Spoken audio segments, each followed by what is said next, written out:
وَلَقَدْ يَسَّرْنَا الْقُرْآنَ لِلذِّكْرِ فَهَلْ مِن مُّدَّكِرٍ. Dan sungguh telah kami mudahkan Al-Quran untuk peringatan, maka adakah orang yang mau mengambil pelajaran? Assalamualaikum warahmatullahi wabarakatuh. Waalaikumsalam warahmatullahi wabarakatuh. Waalaikumsalam. Allahu Akbar, Allahu Akbar, Allahu Akbar, Allahu Akbar, Allahu Akbar, Allahu Akbar, Allahu Akbar, la ilaha illallah, wallahu Akbar, Allahu Akbar, walillahil hamd. Hamdan syakirin, hamdan na'imin, hamdan yuwafi ni'mahu wa yukafi'u mazidah. Ya Rabbana lakal hamdu kama yanbaghi wajhikal karim wa 'azimi sultanik. Wa na'udzu bihi min shururi anfusina wa min sayyiati a'malina. May yahdihillahu fala mudilla lahu wa may yudlil fala hadiya lahu. Asyhadu an la ilaha illallah wahdahu la syarika lah wa asyhadu anna Muhammadan abduhu wa rasuluhu la nabiyya ba'dah. Allahumma salli ala Muhammad wa ala ali Muhammad wa khatamun nabiyyin wa ala alihi wa sahbihi wa man tabi'ahum bi ihsanin ila yaumiddin. Amma ba'du. Alhamdulillah, Allah pertemukan kita kembali pada pagi hari ini setelah kita melaksanakan sholat subuh. Mudah-mudahan pertemuan kita ini senantiasa diberkahi oleh Allah. Ilmu yang kita pelajari di dalam pertemuan ini menjadi ilmu yang bermanfaat, serta mudah-mudahan Allah senantiasa memberikan kesehatan lahir batin kepada kita sekeluarga semuanya. Amin. Masih di dalam suasana Hari Raya Idul Adha, saya mengucapkan selamat berhari raya. Mudah-mudahan semua amal ibadah kita pada hari raya ini diterima oleh Allah dan diberi balasan dengan balasan yang berlipat ganda. Amin. Amin. Tentu hari raya ini selalu berkaitan dengan pelaksanaan ibadah haji. Mudah-mudahan mereka semua yang melaksanakan ibadah haji pada tahun ini dijadikan oleh Allah menjadi haji yang mabrur. Dan bagi kita yang belum diberikan kesempatan oleh Allah untuk melaksanakan ibadah haji, mudah-mudahan bisa segera melaksanakannya. Amin. Amin. Allahumma amin. Kita langsung masuk kepada surah Al-Maidah ayat 90 tentang pengharaman minuman keras dan judi. Atau lengkapnya dalam ayat ini Allah mengharamkan 4 hal. Yang pertama adalah minuman keras, yang kedua judi, yang ketiga berkorban untuk berhala atau sesuatu selain Allah, dan yang keempat adalah mengundi nasib. Baik, kita baca dulu. A'udzu billahi minasy syaithanir rajim. A'udzu billahi minasy syaithanir rajim.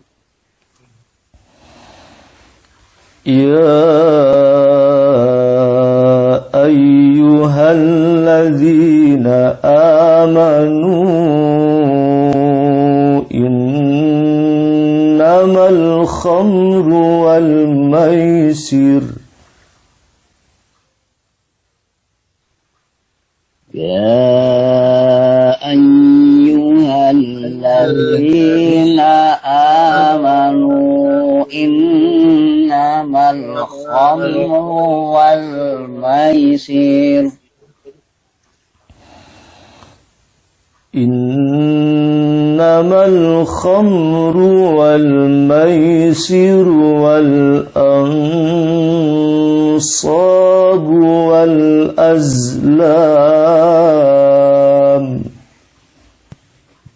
إنما الخمر والميسر والأنصاب والأزلام رجس من عمل الشيطان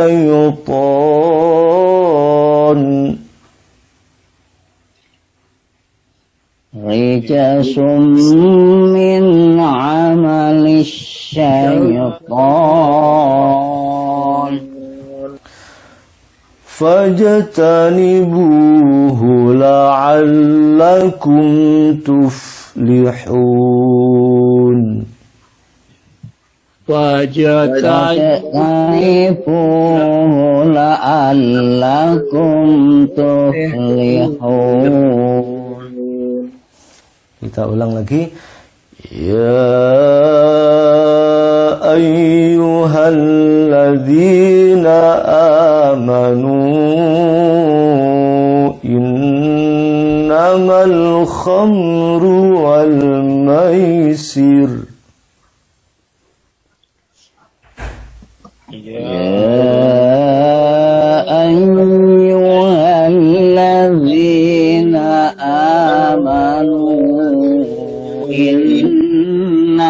الخمر والميسر إنما الخمر والميسر والأنصاب والأزلام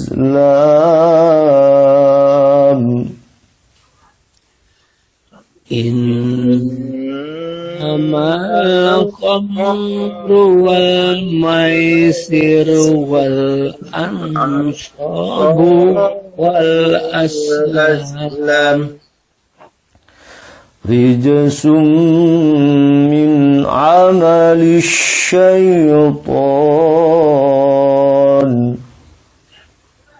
رجس من عمل الشيطان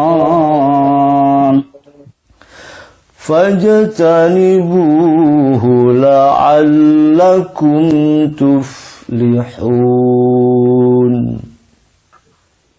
فاجتنبوه لعلكم تفلحون. Alhamdulillah, sudah kita baca bersama ayat yang mulia ini, surah Al-Maidah ayat 90. Mudah-mudahan Allah berikan balasan kebaikan yang berlipat ganda atas semua huruf-huruf yang kita baca. Kita lanjutkan biar lebih dekat lagi dengan ayat ini. Kita terjemahkan kata demi kata. Ya ayyuhalladzina amanu, hai orang-orang yang beriman. Hai orang-orang beriman. Wahai orang-orang yang beriman.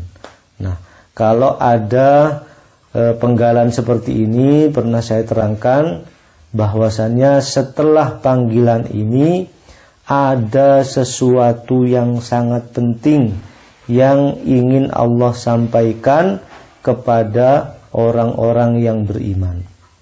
Kenapa kok hanya orang-orang yang beriman saja yang dipanggil dalam ayat ini? Maka karena hanya orang beriman saja yang akan mau melaksanakan pesan Allah ini. Nah, itu maksudnya ya ayyuhalladzina amanu. Hanya orang-orang yang beriman saja yang akan mau melaksanakan pesan dalam ayat ini. Makanya Allah memanggil orang-orang yang beriman. bukan manusia yang dipanggilnya secara keseluruhan. Nah, oleh karena itu dalam pengertian yang lain, kalau kita beriman kepada Allah, maka tentu akan melaksanakan isi daripada ayat ini nanti. Begitu. Itu sekilas maksud daripada penggalan kata ya ayyuhalladzina amanu, wahai orang-orang yang beriman. Innama, sesungguhnya, ya, sesungguhnya al-khamru, Minuman keras. Khamr. nah, minuman keras atau khamr, atau bahasa lainnya yang pernah kita dengar itu adalah arak, ya. Arak, bahasa Arabnya adalah al-khamru atau khamr. Kalau pernah dengar kata khimar, ini sama sebetulnya asal katanya dari khamara yakhmur. Jadi artinya adalah menutup. Artinya adalah menutup, ya, menutup sesuatu, menghalang-halangi sesuatu. Itu adalah maksud dari kata khamr. Jadi menutup sesuatu. Maka dalam ayat ini yang dimaksud adalah menutup fungsi-fungsi akal, ya, menutup fungsi akal. Jadi kalau sudah terkena sama ini, maka akalnya akan hilang. Akalnya akan tertutup, bukan hilang tapi tertutup. Fungsinya itu loh yang hilang. Kalau sudah terkena dengan khamr ini. Atau dalam pengertian yang lain, khamr itu diartikan minuman yang memabukkan. Minuman yang memabukkan. Nah, kalau minuman yang sudah memabukkan, jadi ini ilatnya, ilat penyebab dari minuman ini diharamkan adalah karena dia memabukkan. Kalau nggak mabuk gimana? Maka ada keterangan lain atau hadis lain, kalau sesuatu itu banyaknya memabukkan, maka sedikitnya pun juga haram. Begitu. Nah, atau dalam pengertian yang lain lagi, yang tersebar di masyarakat itu adalah minuman yang beralkohol. Begitu, minuman yang beralkohol. Ya, banyak yang pernah kita saksikan adalah mungkin jenisnya adalah arak. Arak itu dari apa ya bahannya? Anggur ya, kalau nggak salah. Ya, dari anggur kalau nggak salah. Anggurnya halal, tapi ketika diturunkan, ketika diambil, diapakan itu namanya, maka dia menjadi minuman yang memabukkan. Nah, itu yang haram. Kalau anggurnya enggak. Anggur merah itu ada lagunya. Ya, jadi anggur merah itu terkenal juga. Kemudian ada bir, ada juga dulu whisky. Ya, kalau ada orang punya hajat, kalau di masyarakat kita tuh malam-malam tuh ini pada bawa botol-botol begitu. Nah, ini ya. Ini adalah khamr, minuman yang memabukkan. Sebetulnya khamr sendiri itu asal muasalnya adalah dari anggur. Tapi mengambil kiasan dari sini bahwa setiap yang memabukkan, mau dari khamr, mau dari kurma adalah haram. Tape bagaimana tape? Tape juga mengandung alkohol. Ya, nantilah kita dengarkan keterangannya. Ini adalah yang pertama. Sesungguhnya khamr itu al-maisir. Yang kedua apa itu al-maisir? Judi. Judi ya. Judi itu kalau bahasa awamnya apa judi itu? Botoh. Taruhan. Iya, taruhan ya, taruhan. Jadi apapun kalau itu bentuknya taruhan, maka ini masuk ke dalam kategori ini. Bertaruh. Kalau zaman dahulu itu pakai dadu biasanya. Nah, termasuk dalam hal ini mainannya anak kecil, main kelereng. Nah, kalau dia ada taruhannya, maka dia termasuk ke dalam sini, termasuk ke dalam perjudian. Termasuk ke dalam perjudian. Macam-macam sekarang ini bentuk judi. Ya, ada yang masih memakai cara lama, main kartu, main dadu, terus mungkin juga dengan lomba, ya ada bentuknya perlombaan. Kalau ada taruhannya maka termasuk judi. Yang umum sekarang adalah lomba-lomba yang memakai uang pendaftaran. Maka ini sepakat ini termasuk ke dalam judi kalau hadiahnya diambil dari uang pendaftaran. Lomba apa saja yang memakai uang pendaftaran dan hadiahnya berasal dari situ, maka ia dipastikan termasuk judi. Ya, termasuk sebagian juga mengatakan adalah asuransi. Termasuk juga asuransi. Namun asuransi ini masih ada perbedaan pendapat gitu ya. Nah, tapi kalau sudah niatnya ikut asuransi, wah nanti kalau saya masa tua atau apalah, kalau anak saya sekolah terus nanti akan cair begini, kalau rumah kebakaran akan dapat segini, nah itu udah pastikan itu judi ya, kalau sudah niatnya seperti itu. Tapi ada juga sih yang berpendapat lain, asuransi itu termasuk apa? Hukumnya boleh karena ada unsur ta'awun, katanya begitu. Termasuk juga adalah main sekak. Main sekak ini Imam Syafi'i mengatakan haram, termasuk termasuk ke dalam al-maisir ini, main catur. Ini adalah bagian dari tipu daya setan ya, supaya manusia itu bermusuh-musuhan. Coba kita lihat orang main judi. Dia menghabiskan waktunya di meja-meja judi pada zaman dulu. Ya, sampai larut-larut, bahkan sampai nggak tidur. Untuk apa? Main judi itu. Begitu. Taruhan. Yang menang inginnya sih mau berhenti karena udah menang gitu ya. Tapi nggak bisa, diancam sama yang kalah. Macam-macam kon, gitu. Dia bertaruh lagi sampai hartanya itu dipertaruhkan, uangnya habis, maka mungkin rumahnya yang dijadikan taruhan, apapun dijadikan taruhan, sampai mungkin kalau dia punya anak untuk beli susu mungkin ya, untuk beli susu, beli apa itu sampai gak ada. Karena apa? Sampai gak boleh. Karena apa?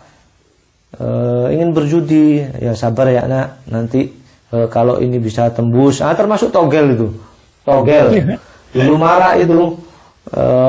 Zaman dahulu namanya ada SDSB. Ya, sumbangan dana sosial berhadiah.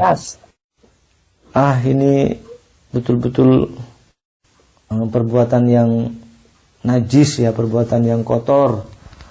Baik, kita teruskan dulu. Wal ansabu. Berhala. Berhala. Maksudnya di sini adalah berkorban untuk berhala. Ya. Bukan untuk Allah.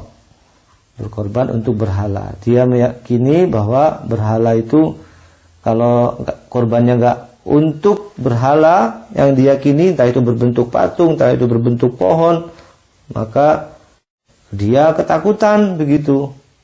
atau keris lah apa dan lain sebagainya ya, yang dia pertuhankan, mempunyai dampak, bisa nasibnya menjadi sial kalau tidak berkorban untuknya.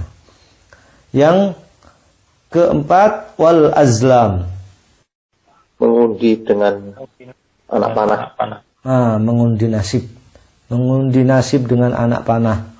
Kalau zaman dahulu, waktu zamannya jahiliyah, maka orang-orang ketika mau melakukan sesuatu, maka dia membuat 3 anak panah. 3 anak panah, yang satu ditulisi lakukanlah, yang kedua ditulisi jangan lakukan, dan yang ketiga kosong. Nah, setelah itu ditempatkan 3 anak panah itu ke dalam suatu bejana, ke dalam suatu wadah, dan ditaruh di dalam Ka'bah. Ditaruh di dalam Ka'bah. Ketika dia berhajat melakukan sesuatu, maka si juru kunci Ka'bah disuruh mengambilkan salah satu dari anak panahnya.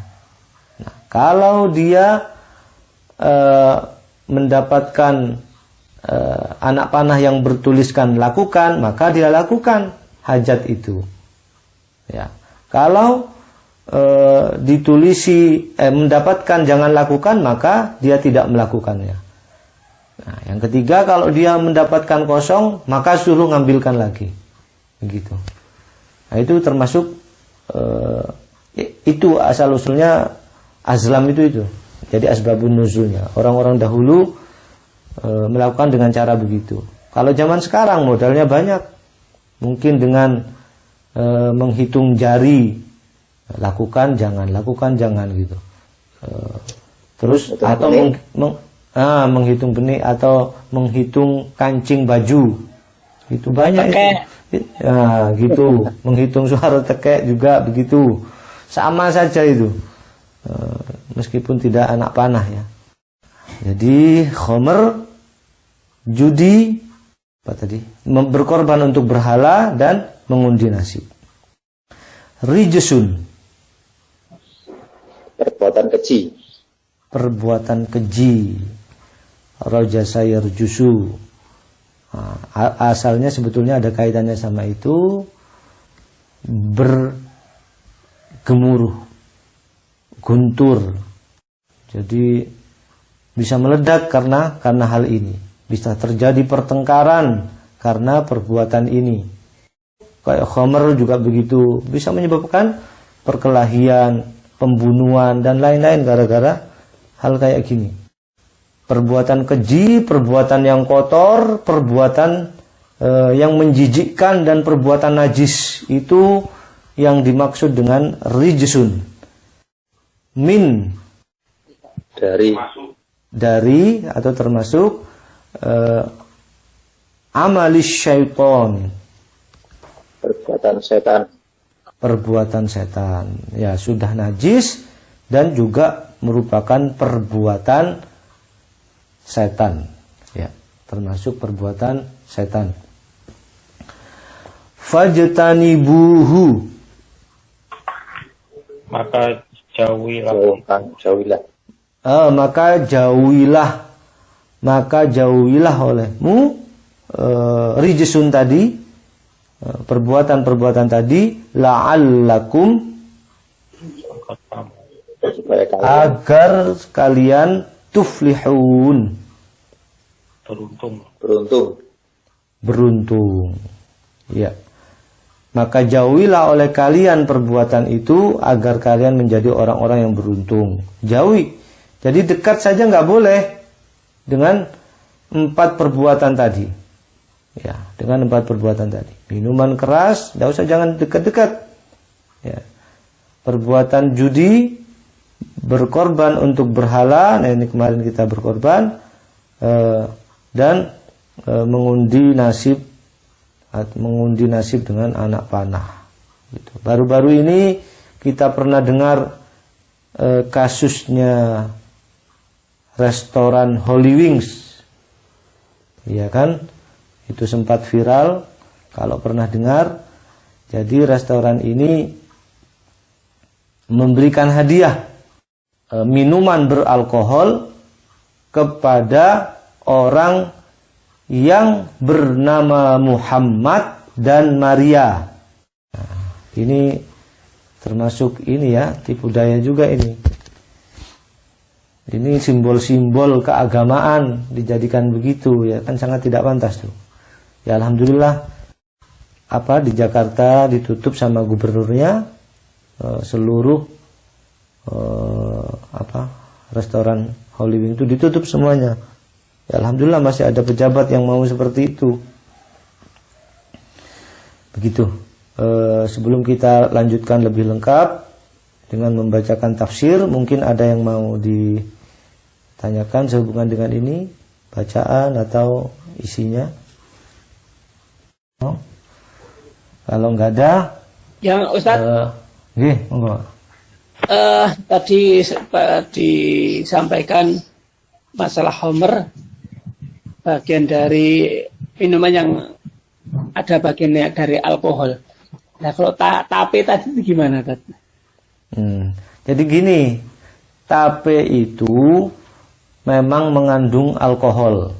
Ya, setelah fermentasi dikasih ragi itu, terus kemudian diukep, kalau katanya orang desa itu ada alkoholnya, dan alkoholnya informasinya itu adalah sekitar 5%.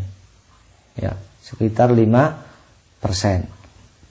Nah, dalam keputusan MUI itu yang memabukkan itu berkadar alkohol minimal 0,5%. Nah, 0,5%. Nah, kalau lebih dari itu maka dia termasuk ke dalam khamr. Nah, kalau tape ini karena dia berbentuk niatnya bukan untuk mabuk-mabukan dan terjadinya secara alami ada di situ, bukan karena ditambahkan alkohol, maka dia termasuk sesuatu yang halal, begitu kata para ulama ya. Jadi alami. Jadi tidak dipisahkan alkoholnya, untuk melakukan mabuk. Coba kalau tape, orang makan tape itu niat mabuk enggak kan? Dia sekedar pingin makan tape gitu aja kan. Nah, maka ini tidak termasuk ke dalam khamr. Tapi beda kalau niatnya begini. Wah, ini kan minum whisky kan haram ini. Ya udah kalau gitu kita ngumpulkan tape aja, ya, 1 truk gitu, dimakan semuanya. Ya, jadi haram lah itu. Niatnya sudah lain.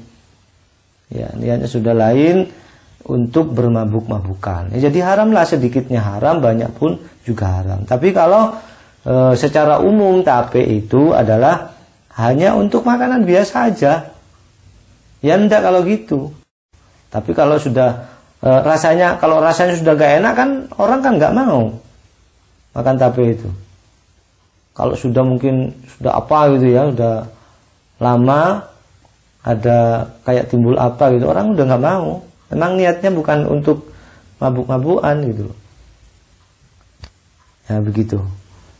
Ada yang lain mungkin? Nanti aja ya. Baik, sebelum kita lanjutkan lebih jauh, kita baca salah satu. Pak Wid, monggo Pak Wid, dibaca Pak Wid. A'udzu billahi minasyaitonir rajim. Ya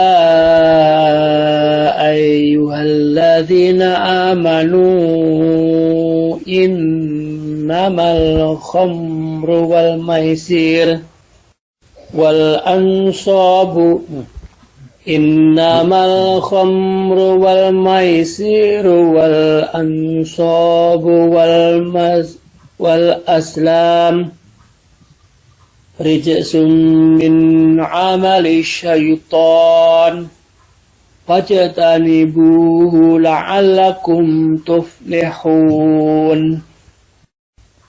Hai orang-orang yang beriman, sungguh hanyalah khamr dan judi dan berhala dan undian nasib dengan anak panah, perbuatan keji dari perbuatan setan. Maka jauhilah agar kalian beruntung. Ya, baik. Kita sekarang lanjutkan dengan mendengarkan tafsirnya. Ayat ini dibagi menjadi dua. Yang pertama, ya ayyuhalladzina amanu innamal khamru wal maisiru wal ansabu wal azlam rijsum min amali syaitan. Wahai orang-orang yang beriman, sesungguhnya khamr atau minuman keras, judi, berkorban untuk berhala, dan mengundi nasib dengan anak panah adalah perbuatan keji dan termasuk dari perbuatan setan. Bagaimana tafsirnya? Maksudnya adalah Allah menjelaskan hukum-hukumnya berkaitan dengan 4 macam perbuatan yang haram. Yang pertama adalah minuman keras, yang kedua adalah berjudi, yang ketiga berkorban untuk berhala, dan yang keempat adalah mengundi nasib. Berkaitan dengan minuman keras, maka para ahli tafsir mengatakan ayat ini adalah tahap terakhir di dalam penentuan hukum keharamannya. Tahap yang pertama berupa informasi tentang kandungan alkohol pada buah anggur. Nah, bisa dilihat di dalam surah An-Nahl ayat 67. Tahap yang kedua adalah manfaat dan mudarat daripada minuman keras. Nah, jadi ada manfaat dan mudaratnya daripada minuman keras. Bisa dilihat dari surah Al-Baqarah ayat 219. Nah, mungkin manfaatnya sebagian adalah sebagai sumber energi yang tinggi. Yang kedua sebagai pelarut di dalam obat-obatan. Dan yang ketiga adalah mudah dicerna.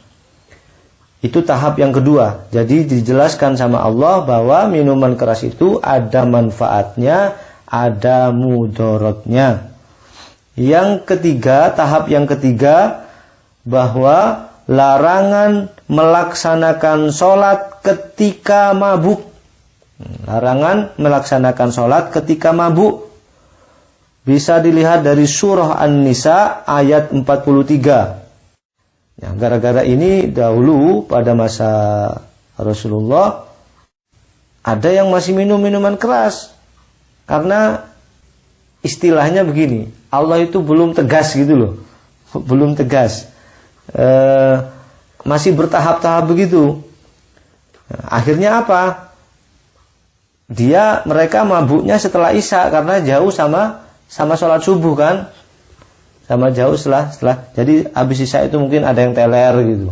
Nanti tengah malam mungkin sudah enggak sholat subuh.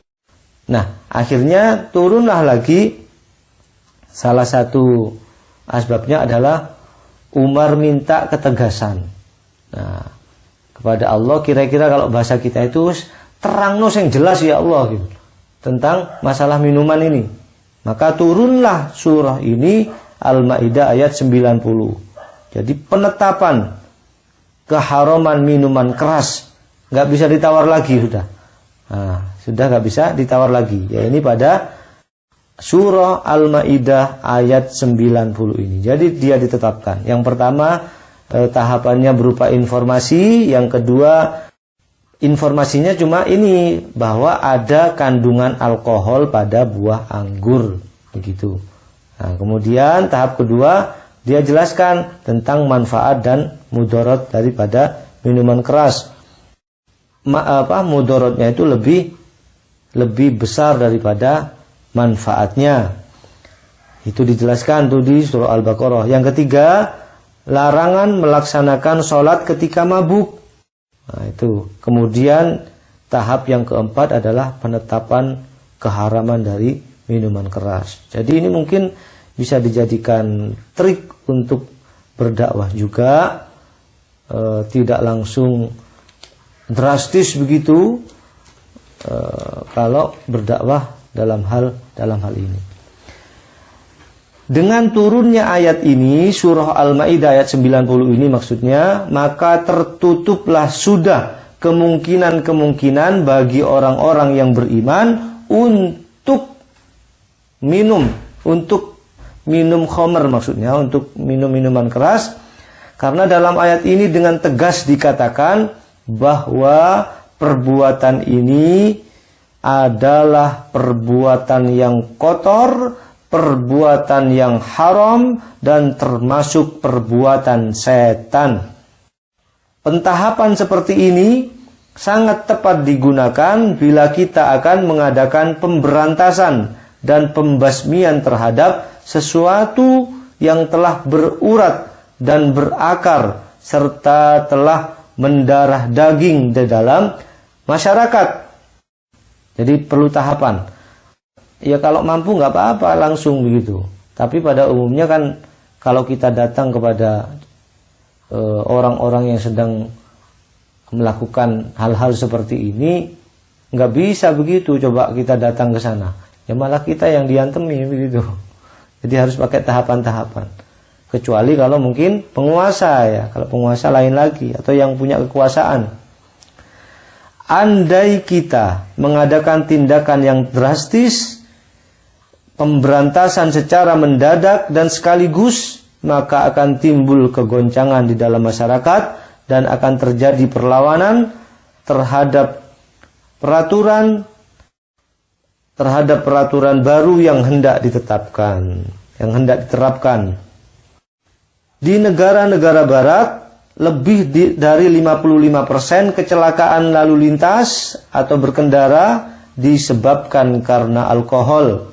Di Australia misalnya, anak-anak dari suami istri yang pemabuk banyak menderita cacat fisik dan mental. Di Papua Nugini, penyebab perceraian karena uangnya habis untuk membeli minuman keras. Dan di Indonesia ini, minuman keras ini merupakan penyebab dari perampokan, pemerkosaan, pembunuhan, keretakan rumah tangga, dan kecelakaan berkendara. Dikarenakan alkohol mudah diserap, maka makanan berlebih lainnya seperti gula, lemak, dan protein akan disimpan di dalam bentuk lemak. Dan inilah yang akan menjadi penyebab terhadap obesitas. Obesitas inilah yang akan menjadi penyebab bagi penyakit pembuluh darah, jantung, dan diabetes. Alkohol adalah minuman berenergi tinggi, akan tetapi tanpa mengandung gizi apa-apa. Alkohol juga menjadi penyebab tubuh tidak dapat menyerap vitamin dan mineral. Keduanya akan dibuang melalui urin. Akibatnya, para pemabuk akan mengalami malnutrisi. Dan inilah yang menjadi penyebab utama kepada anak-anak para peminum atau pemabuk menderita cacat fisik atau mental. Karena sperma dan ovumnya kekurangan gizi. Alkohol termasuk bahan yang menyebabkan ketagihan atau adiktif, sehingga menyebabkan ingin terus minum lebih banyak dan lebih banyak lagi karena tidak merasa puas. Seperti kita pernah dengar kisah dari Barsiso. Ada seseorang ahli ibadah, kalau mungkin di Indonesia ini kiai gitu ya. Ada seorang kiai namanya Kiai Barsiso pada zaman dahulu yang umurnya ratusan tahun.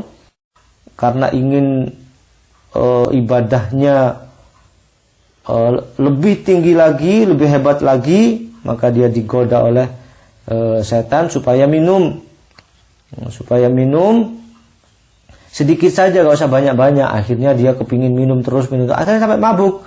Nah, setelah mabuk, akalnya menjadi hilang, maka yang perempuan yang menjual minuman keras itu dizinai tanpa malu. Begitu, karena akalnya sudah hilang. Nah, ketika dia sadar ternyata perempuan itu hamil, maka dibunuhlah perempuan itu. Nah, ramailah masyarakat, akhirnya diarak keliling kampung gitu, dan digantung gitu, dan digantung sama masyarakat. Maka tangannya dan kakinya diikat, maka datanglah setan menggodanya. Dia akan menolongnya asalkan dia menyembahnya. Ya gimana mau bersujud, kata Barsiswa ini, wong saya tangan saya diikat, kaki saya diikat. Kata setannya, cukup dengan mengerdipkan mata saja. Cukup dengan mengerdipkan mata, saya akan menolong. Ketika mengerdipkan mata, maka nyawanya diambil, jadi maut menghampirinya, sehingga dia mati dalam keadaan syirik. Nah, inilah bahayanya menjadi ahli ibadah tanpa ilmu, maka dia sangat lemah sekali terhadap godaan setan. Ya, sangat lemah. Dan ini juga merupakan kisah dari minuman keras. Jadi jangan coba-coba. Bahkan di sini jangan dekati begitu.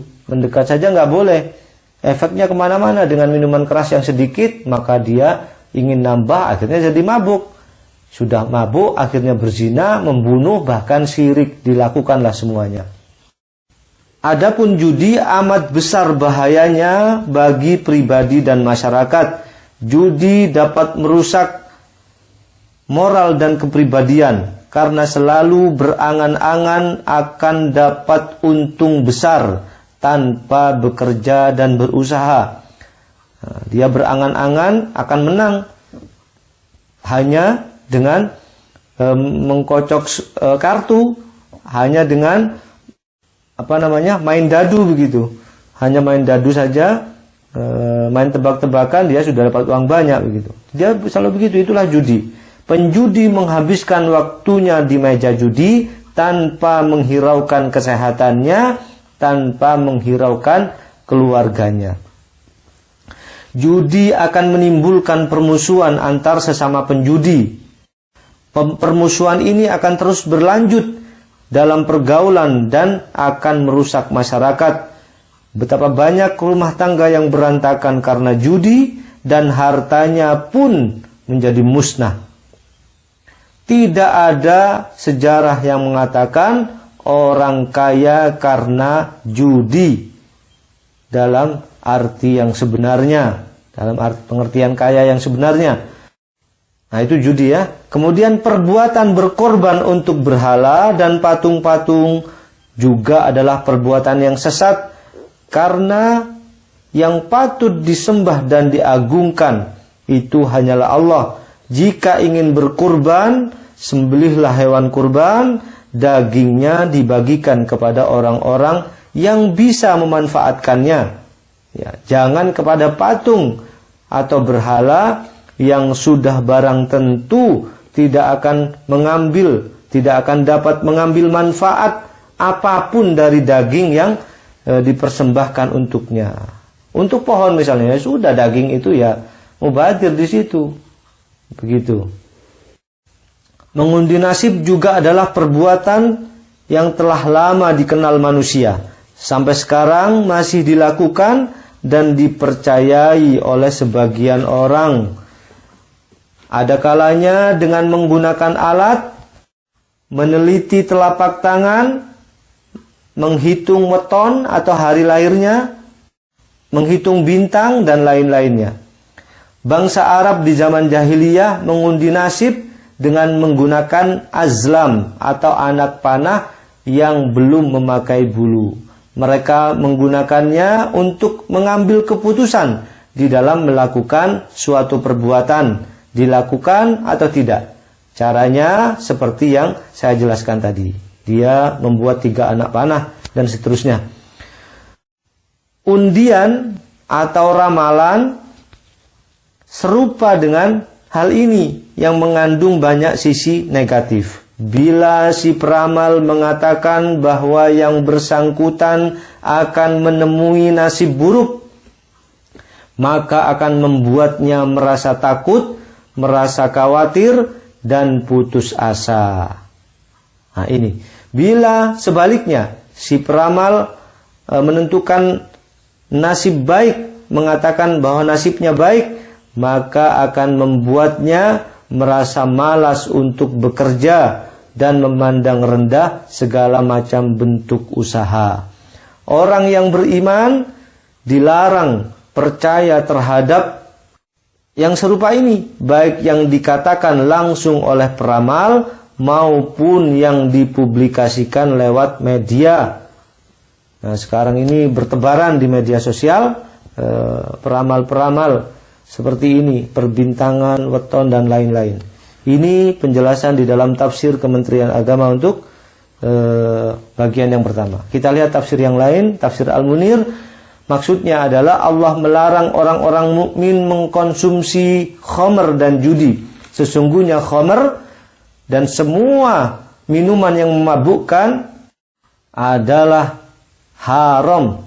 Judi dengan berbagai jenisnya, berhala-berhala yang hewan kurban disembelih untuknya, dan mengundi nasib baik ataupun jelek. Ini adalah perkara-perkara yang dimurkai oleh Allah dan sangat dibencinya. Semua perbuatan itu adalah perbuatan setan. Maksudnya adalah tipuan dan hiasannya. Khamr adalah air anggur yang direbus dengan sangat panas dan berbusa. Jumhur ulama mengatakan bahwa khamr itu adalah semua minuman yang memabukkan dan merusak fungsi-fungsi akal. Di dalam hadis riwayat Muslim dikatakan kullu muskirin khamrun wa kullu khamrin haramun. Semua yang memabukkan itu adalah khamr dan semua khamr adalah haram. Jumhur ulama juga berpendapat bahwa semua yang memabukkan adalah najis. Jadi najis. Kalau kita habis wudu atau kita terkena minuman whisky misalnya, itu adalah kita terkena najis. Jadi pembersihannya seperti najis ya. Di dalam hadis riwayat Ahmad dikatakan bahwa khamr bisa berasal dari gandum, bisa dari anggur, bisa dari kurma, dan juga bisa dari madu.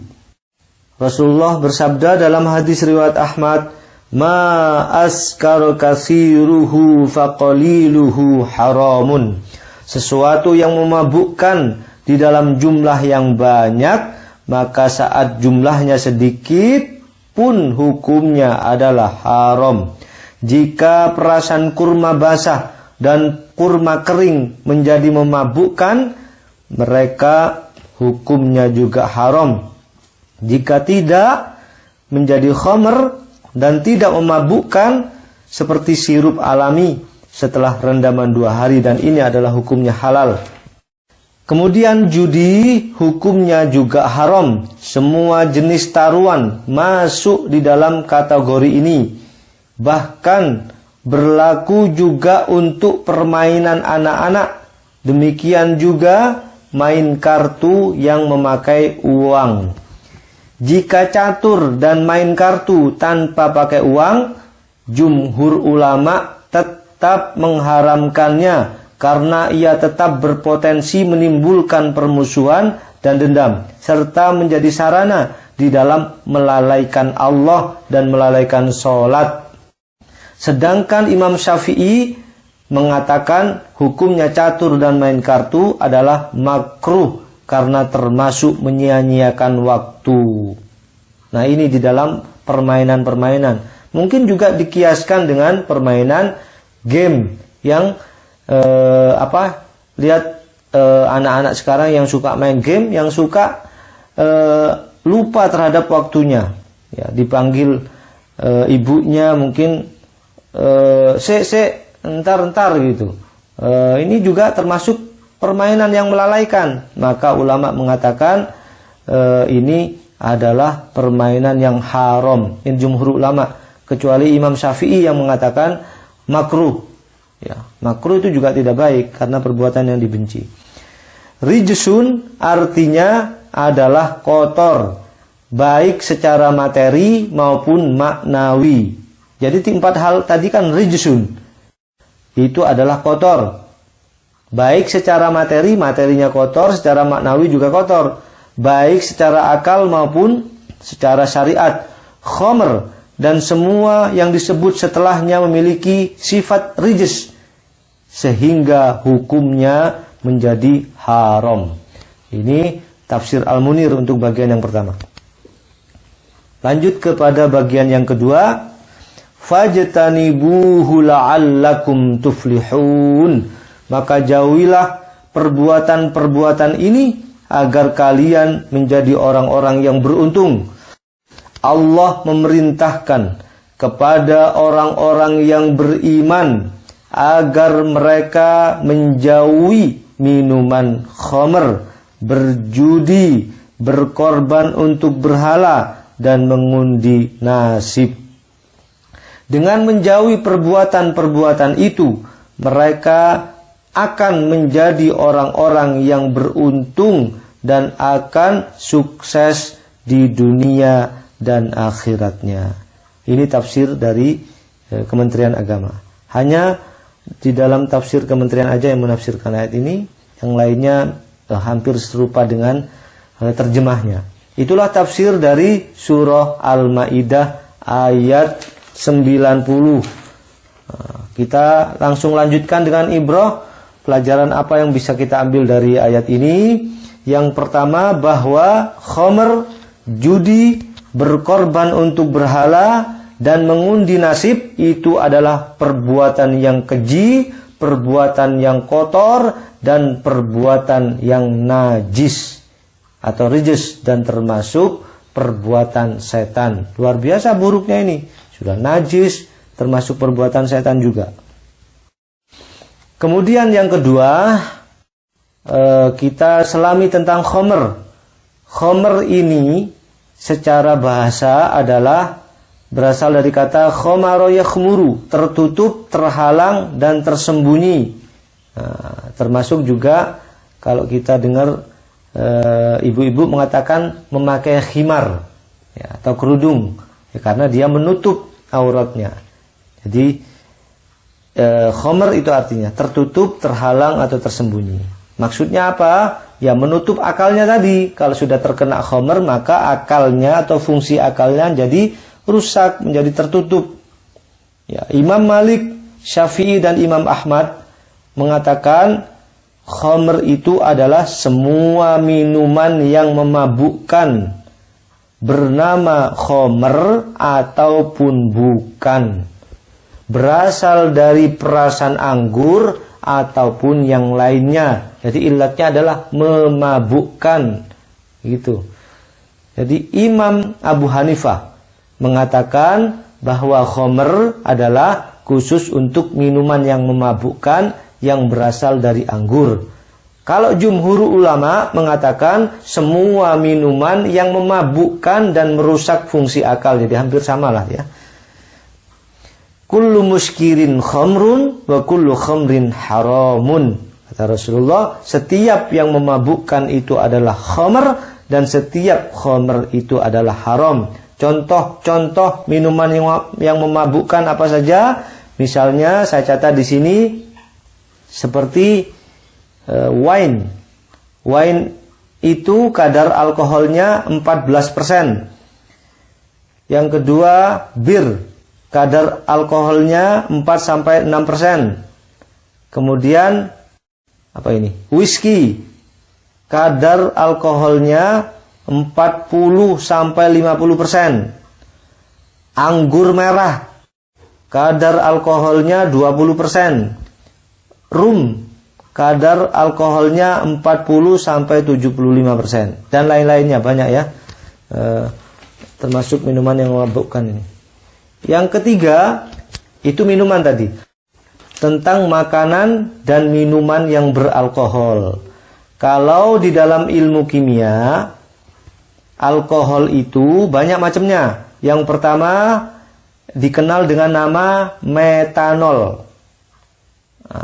Metanol ini kalau bahasa awamnya adalah spiritus atau spiritus. Kalau ini bukan minuman yang memabukkan, ini beracun. Ini beracun dan mudah terbakar.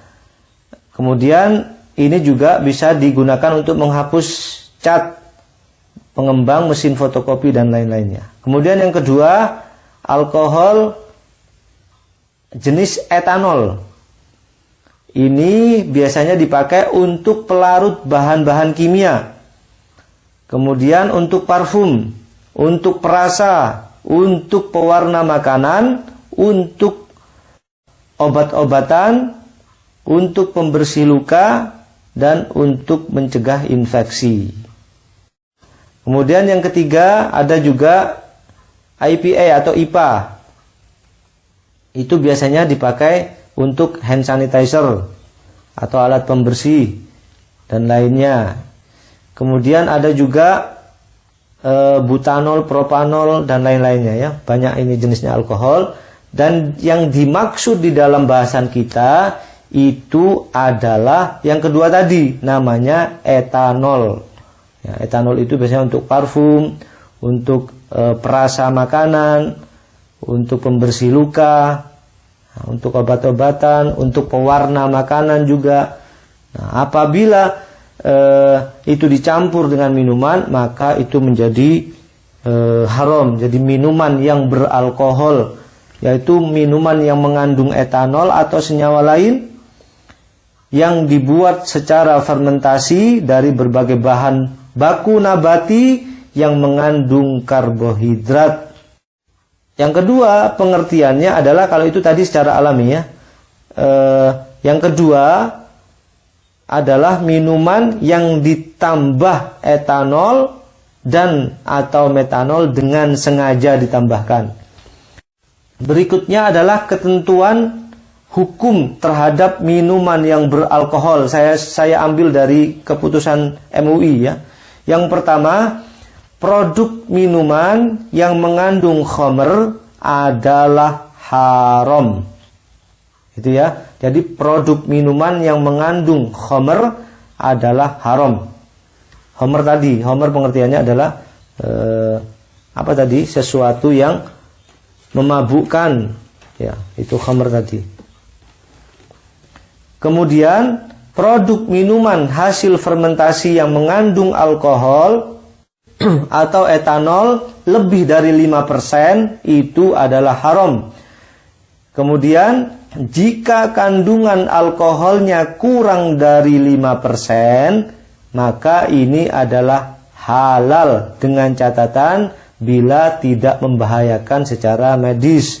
Yang keempat, produk minuman non-fermentasi dengan alkohol kurang dari 5%, jadi bukan berasal dari khamr, bila secara medis tidak membahayakan, seperti minuman ringan yang ditambahkan perasa minuman yang mengandung alkohol, maka ini hukumnya adalah halal. Nah, itu tentang minuman. Yang kedua, makanan yang mengandung alkohol. Ini dari MUI juga. Yang pertama, hasil fermentasi yang beralkohol adalah halal bila dalam prosesnya tidak menggunakan bahan haram dan secara medis tidak berbahaya.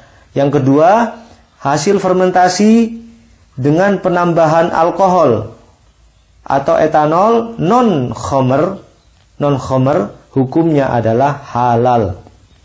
Yang ketiga, cuka yang berasal dari khamr, cuka ya, yang berasal dari khamr atau dalam kurung alami ataupun rekayasa, maka ini hukumnya adalah halal dan suci. Yang keempat, hasil fermentasi susu yang berbentuk padat atau pasta yang mengandung alkohol atau etanol adalah halal dalam prosesnya.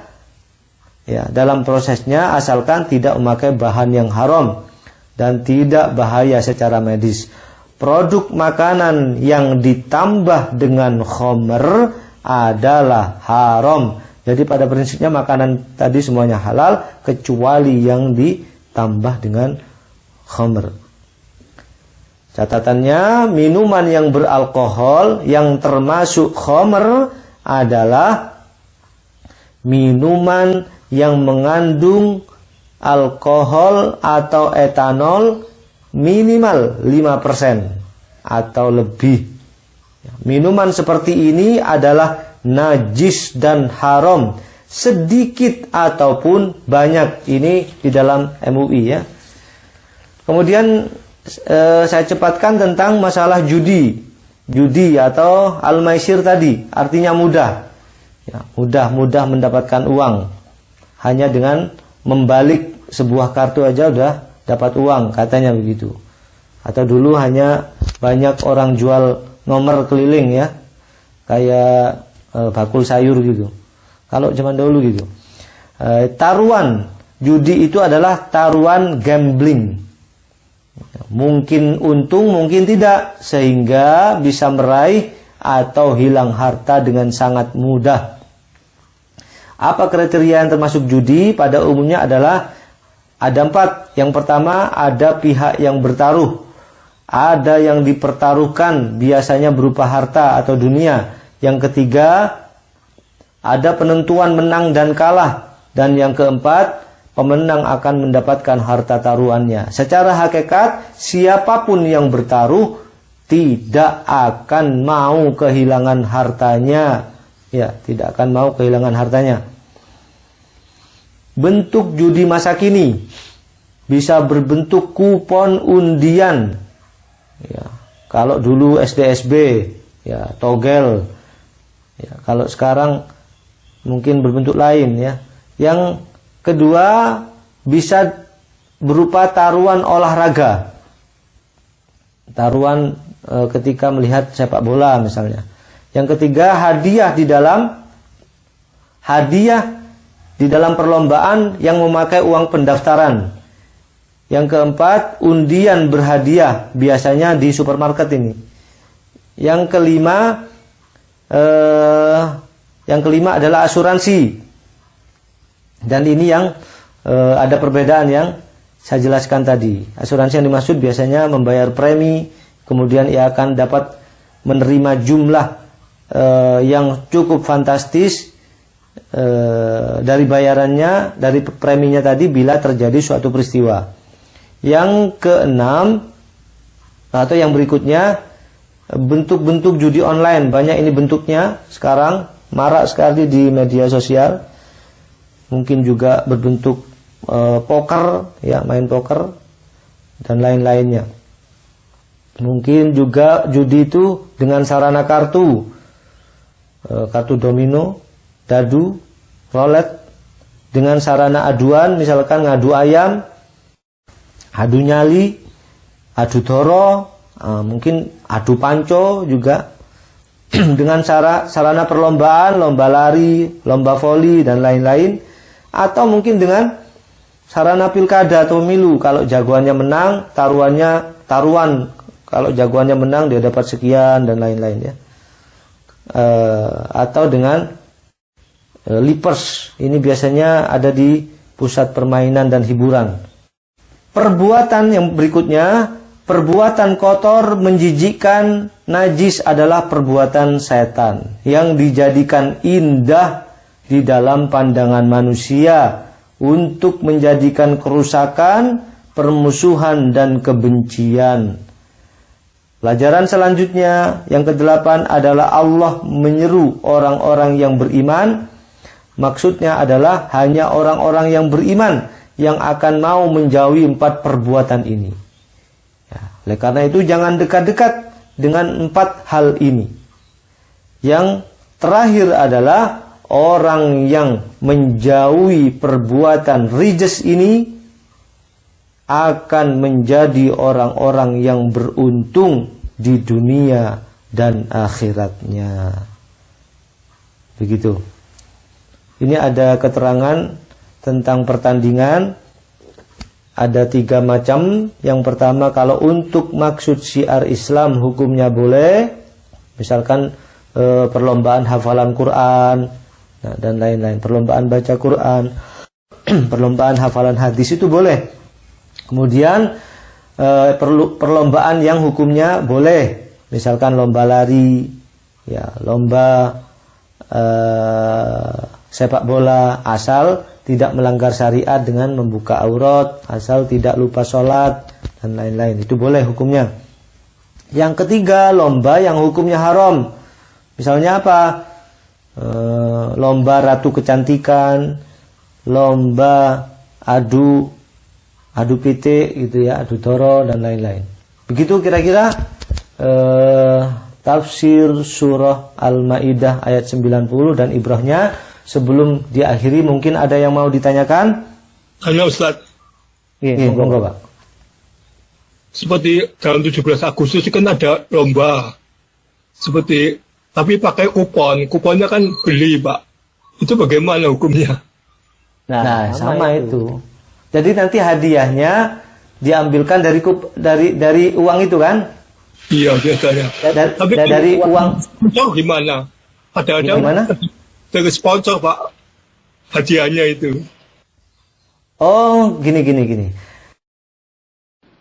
Tapi ini kan beli, Pak. Kuponnya beli 10.000 umumnya. Untuk administrasinya itu, Pak. Kadang-kadang gitu. Tapi hadiahnya itu dari sponsor kadang-kadang.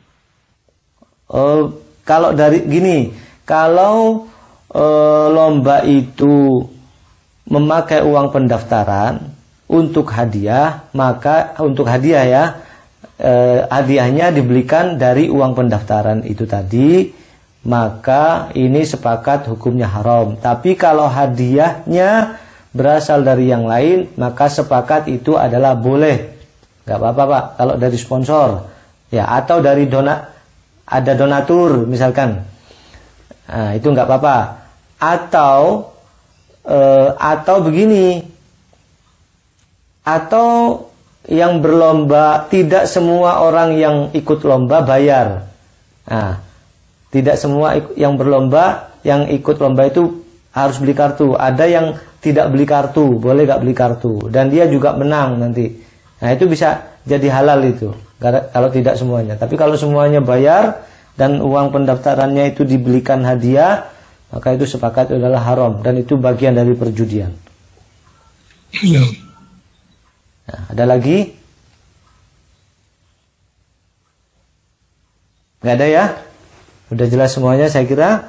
Mudah-mudahan dengan kita mendengarkan tafsir surah Al-Maidah ayat 90 ini, kita bisa terbebas dari perbuatan yang kotor ini, perbuatan yang najis ini, terutama yang jelas-jelas disebut di ayat ini, yaitu minuman keras, judi, berkorban untuk berhala, dan mengundi nasib.